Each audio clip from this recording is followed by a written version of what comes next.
Contentment is this.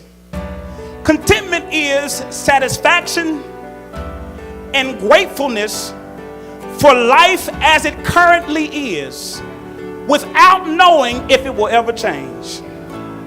Contentment is satisfaction and gratefulness for life as it currently is, without knowing if it will ever change, without knowing if it will ever get better. In verse 11, watch this. In verse 11, Paul says, I have learned to be content. Depending on what translation you're reading from, he says it again in verse 12. He said, I have learned the secret of being content. Why in the world did Paul just not say, I am content? Why did Paul not say, God gave me contentment? Instead, Paul describes contentment as something that has to be learned through experience. You read it, it's right there in the text. Paul says this, I know what it's like to have a lot, and I know what it's like to have nothing. He says, I know what it's like to be with, and I know what it's like to be without. I know what it's like to be hungry, and I know what it's like to be full. I have learned to be content. Paul literally says, in the class of experience, God taught me contentment. Listen, and we don't like that.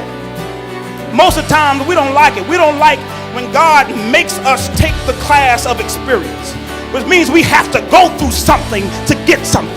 We don't like when God says you have to have this experience to get what you want to get.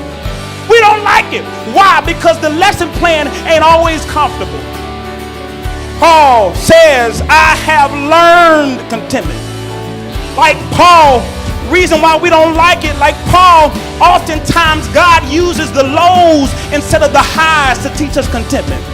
Oftentimes God uses us being hungry to teach us contentment. He oftentimes uses us being broke, us being unemployed, us being incarcerated, us being lonely to teach us contentment. I remember, I'm reminded my father, pastor, Tulsa, Oklahoma, St. Andrew Baptist Church, he prayed the intercessory prayer, had the church come down, and there were several sayings that he was known for saying. He wouldn't end the prayer without saying.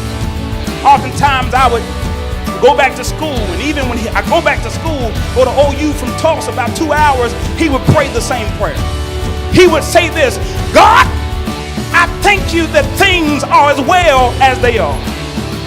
Oh my God, God, I thank you that things are as well as they are. He was saying things ain't perfect, but I thank you for things being as well as they are. They could be better, but I thank you that things are as well as they are.